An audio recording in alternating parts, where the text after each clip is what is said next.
একদিন তার মা বলল, যা, জমিতে যে ধানগুলো হয়েছে সেগুলো কেটে বাড়িতে নিয়ে আয়। তখন নাপিত বলল, যাও তো এখান থেকে, ওসব ধান ফান আমি কাটতে পারবো না। নাপিতের মা বিরক্ত হয়ে ছেলেকে লাঠিপেটা করে বাড়ি থেকে বের করে দিল। সেও ঘর থেকে বেরিয়ে পড়ল। যাওয়ার সময় বলল, আমি অনেক টাকা করি, ধনরত্ন কামাতে না পারলে এ বাড়িতে আর আসবো না। এই কথা বলে নাপিত বাড়ি থেকে বেরিয়ে পড়ল। অনেক গ্রামগঞ্জ, নদী নালা, পাহাড় পর্বত পাড়ি দিয়ে এক গহীন বনের সামনে এসে হাজির হলো। সেখান থেকে শুনে এক শব্দ। সে ভাবল, আরে, জঙ্গলের ভিতর থেকে কি এক শব্দ আসছে।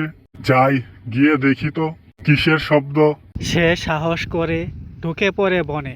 দেখে এক দৈত্য মনের আনন্দে নাচতেছে। সে ভাবল দৈত্য তাকে দেখলে ঘাড় মটকে দিতে পারে, তাই ভয় হয় নাপিতের।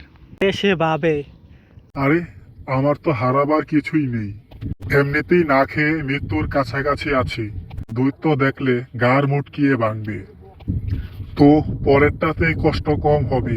যাই, গিয়ে দেখি। সেও দৈত্যর সামনে গিয়ে নাচতে থাকে। কিন্তু পরে সাহস করে দৈত্যকে জিজ্ঞেস করে। কি ব্যাপার দৈত্য মশাই, এত আনন্দ কিসের? দৈত্য তখন বলল, বুঝতে পারোনি কেন নাচছি? তোমাকে খাবো, তাই সে আনন্দে নাচছি। তুমি এই বনে এলে কি করে? নাপিত বলল। সে এক বড়ই মহৎ কারণ গো। দৈত্য বলল, আমি কতদিন মানুষের মাংস খাই না, তুই এসে আমার সেই অভাবটা পূরণ করলি। হা হা হা হা হা।